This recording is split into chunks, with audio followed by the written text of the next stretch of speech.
Following the victory at the Battle of the Hornburg, the fate of Middle-earth remained precarious. Despite the fall of Saruman and the might of Isengard, Sauron retained a formidable advantage. In the depths of Mordor, he had bred hundreds of thousands of orcs and his own fearsome Uruk-hai, poised to crush the men of the West in a decisive final battle. The looming battle of the Pelennor Fields would soon decide the course of the War of the Ring. But first, the opposing forces converged on Gondor, with Captain Faramir striving to buy precious time at the Second Battle of Osgiliath and the defense of Rammas Echor.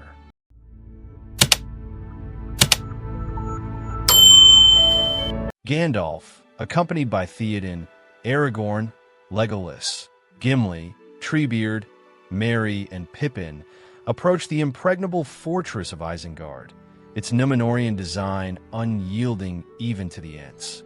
Confronting the defeated yet defiant Saruman, Gandalf pleaded for surrender, but Saruman's pride led to his expulsion from the Order, his staff shattered, leaving him powerless. Grima Wormtongue, rejecting Theoden's mercy, hurled Saruman's corrupted palantir at the king, narrowly missing. Pippin, driven by curiosity, retrieved the palantir from the flooded fortress, only to face Sauron's gaze, confirming Saruman's defeat and sparking fear in the Dark Lord's heart. The Ents were left to guard the fallen wizard.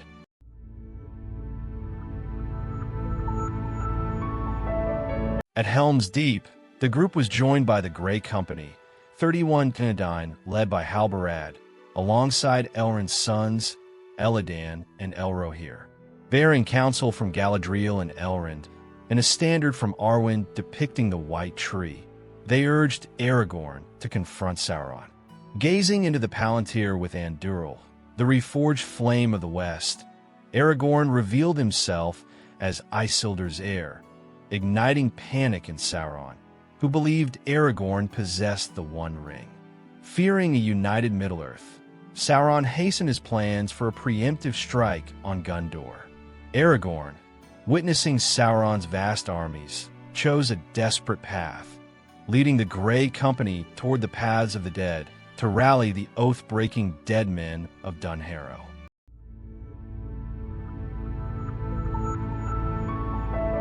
Gandalf, with Pippin in tow, raced to Minas Tirith atop Shadowfax, passing the decaying Rammas Echor, Gondor's second line of defense. The Long Wall, centered by the causeway forts, was in disrepair, its defenses understaffed and crumbling. In Minas Tirith, Pippin marveled at the city's grandeur, but Gandalf saw a realm resigned to defeat. Most citizens had fled, and a meager muster, 200 from Lossarnac, 300 from Ringlow Vale, 500 from Morthond, and others, led by Prince Imrahil's Swan Knights, prepared to face the coming storm. Denethor, the steward, was unraveling, his mind poisoned by Sauron's palantir and grief over Boromir's death. Pippin, guilt-ridden, pledged himself to Denethor's service.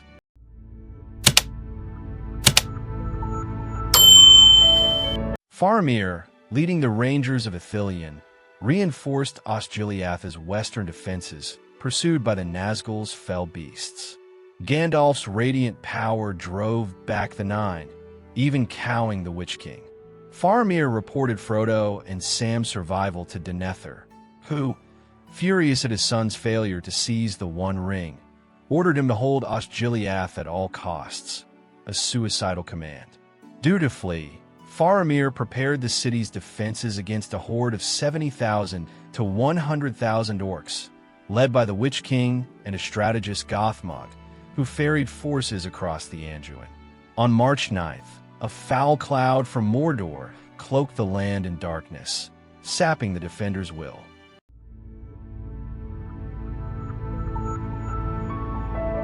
On March 11th, the orcs in Haradrim assaulted Osgiliath. Faramir's rangers and Gondorian regulars fought fiercely, extracting a heavy toll. Yet, the enemy's numbers overwhelmed them, forcing a retreat to Rammas Echor. At the causeway forts, Faramir led a desperate stand, holding for a day before withdrawing on March 13th.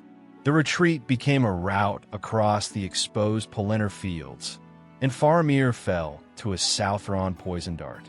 His loyal men shielded him, but salvation came when Prince Imrahil defied Denethor's orders, leading his swan knights in a ferocious sortie.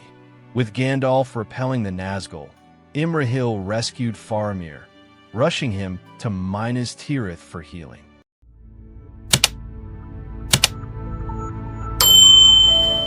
Denethor, broken by Faramir's injury, descended into madness, preparing a pyre for himself and his son despite Pippin's protests.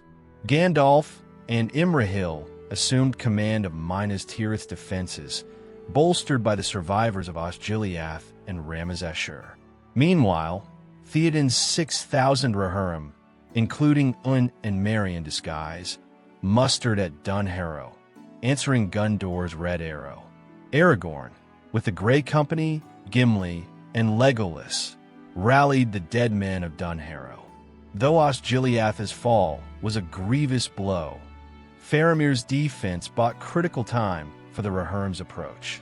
The Siege of Gondor loomed, a pivotal conflict to determine whether the age of men or orcs would prevail, resting on the fragile hope of Frodo and Sam's mission to Mount Doom.